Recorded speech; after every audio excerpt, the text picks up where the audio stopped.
If you clicked on this video, you came here to see an old side console get transformed from this to this. Let me show you how I did it. First, we start with rehabbing the base by removing the carpet. Look at the calcification and just dry rot underneath this carpet. Toss that out. So for the first round of cleaning, xylene along with the wire brush on the angle grinder got off all of the initial glue and carpet residue, anything that was left on there. Second phase, I did a second round of the same thing. After I got the initial off, I went back over it one more time, wire brush, xylene, and then did a final sanding with the orbital sander. And that was to remove any imperfections and to rough up the surface a bit. So when I carpet it, it has something to stick to, all right, the glue. And one final wipe down with acetone and it's ready to be carpeted. Inside is clean as well. It's all cleaned up, ready to be carpeted. I got my carpet down there. I'll go ahead and make my cuts and get it on there.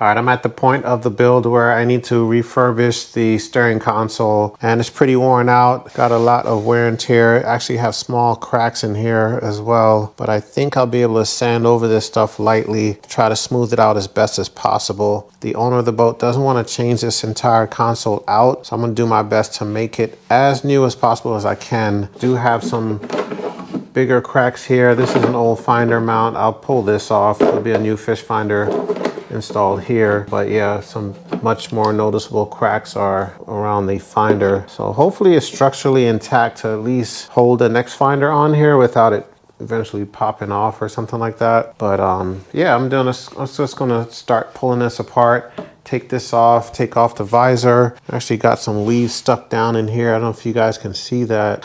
Got some leaves down in there. It's probably from the boat sitting outside for an extended period of time. And this side looks pretty good. So I figured some light sanding, a fresh coat of paint will do the trick. I am gonna replace the steering wheel. You can see this thing is worn out, man. Wear and tear on this wheel is pretty bad. Originally we weren't gonna change it, but after looking at this and figuring what it's gonna look like afterwards, this would be an eyesore. So we're gonna change that out, keep it simple, and work on this plate as well.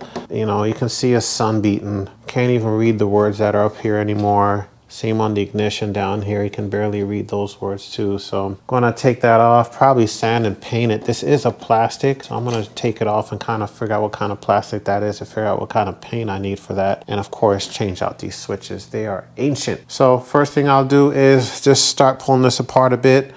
Take this off, visor, steering wheel, switches as well. I can tell that these are the little punch clips that you stick in there. I got to figure out the size of these so I can put some new ones in there as well. So a lot of recon work is necessary when doing boats like this because a lot of the original OEM parts are no longer in circulation. So you put a lot of time into finding replacement parts or fabricating new ones to make it work. But I'm confident in the end this is going to come out pretty nice.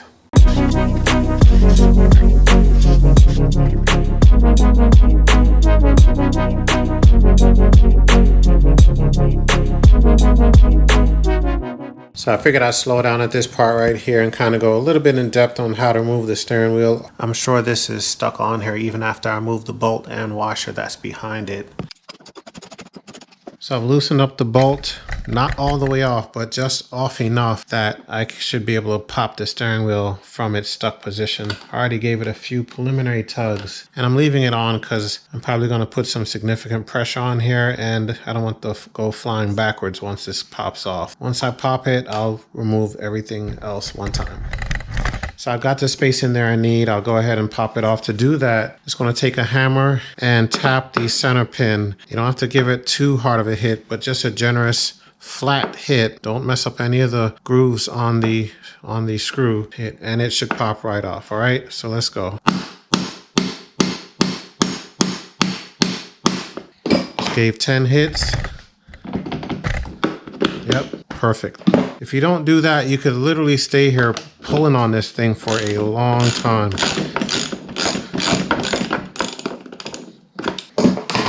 There we go. There's a washer. Steering wheel's off, and we've got our pin right here. This is what stops the steering wheel from spinning freely. This little, I guess, a little crescent, maybe a half moon, half circle piece right here. So we'll be sure to put that back in. This is a 3/4 inch tapered fitting, okay? And that's, a lot of boats have that, but just make sure you have the right fitting for your replacement steering wheel.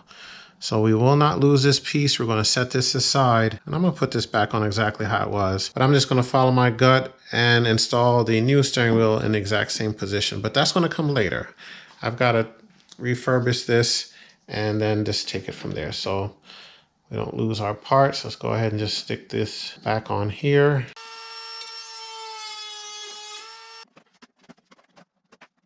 Got the switch panel and the faceplate off. We'll clean this up, sand off all this residue, get these old plastic fasteners out, put some new ones in when we get to that point. So right here, I'm just marking up for the new panel how much of a cutout I need. I don't mind using a permanent marker on this because I'm gonna sand and paint this over anyway. Here's the cutout I need when we're cutting on the inside of the line to get me 7 3/4. The new panel that I'm gonna drop in here, and this is a really cool panel. This is a complete upgrade. This will give him 6 switches instead of 4. Also has a voltmeter with a USB charger. This actually has an on and off switch as well. And you've got 2 USB chargers in here. So pretty excited about that. Blue is gonna be the color. The old switches were red, if you guys can see that, but awesome. Huge upgrade right here. So anyway, here's my cutout. I'm only cutting out the length right here, which is the back. I need the surroundings to still be there so that I can mount this on here. All right, that's the idea.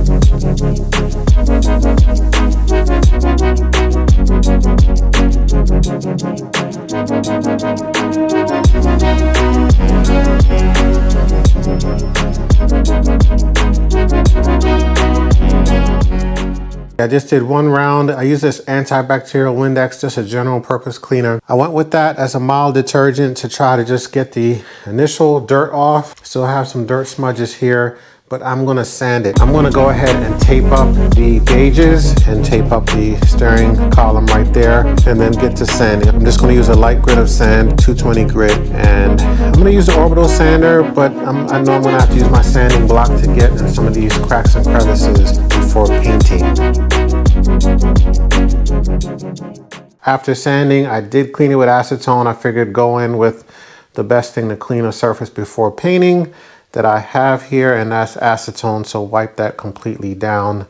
And we're going to get to spray painting this. And by the way, guys, if you don't know, this is a small part of a complete rehab of a 1994 Bass Tracker Pro 17. And if you haven't seen any of the build yet, be sure to check that out. I'll leave a link at the top of the screen right now. Click on that and see how we got to this point right here. Let's get to painting.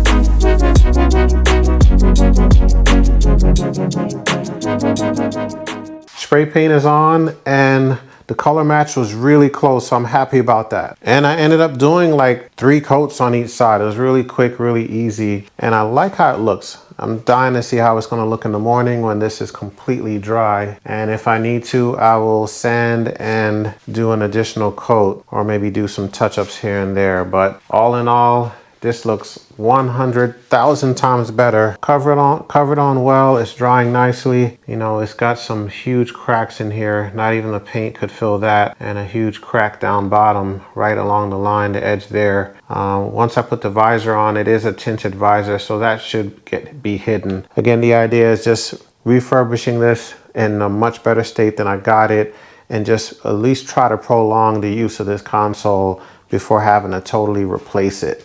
And I think I was able to do just that. Again, got some more finishing touches to do on here. We'll probably drop some gator skin here or there, especially up top here. I'm thinking of put a piece there just to cover up the cracks that would be exposed. So cosmetically, it's looking good. Here's one of the sides. It's not really in the light, but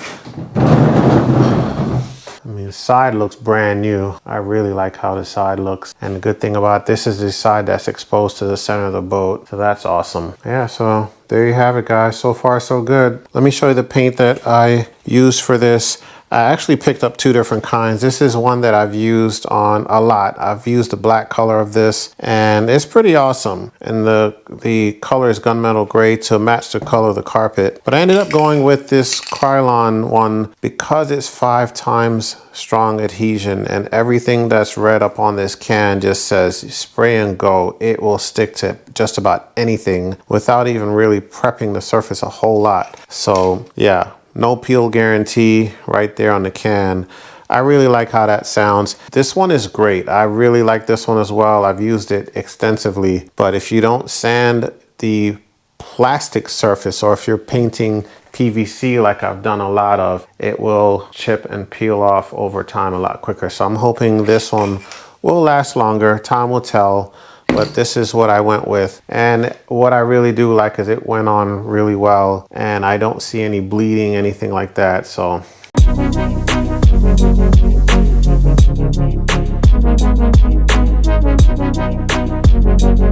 so right here I have the face plate for the switch panel for the tracker. Just clean it off with a multi-purpose cleaner just to get the initial grime off of it before I sand it. This is a pretty lightweight plastic. I don't know the exact material this is, but I am going to sand down the front so I can put a fresh coat of paint on it. I'm going to go with a matte black paint, and I'm going to sand it down lightly with my orbital sander. I have 320 grit on there. I'm going really light because this is very soft material and I don't want to create like huge patterns on it. So I'm hoping to just take down this smooth surface and get down to something that the paint can stick to. I'm hoping in the end that this will come out really good, be a huge improvement from what it was before. So just looking forward to how this is going to look in the end.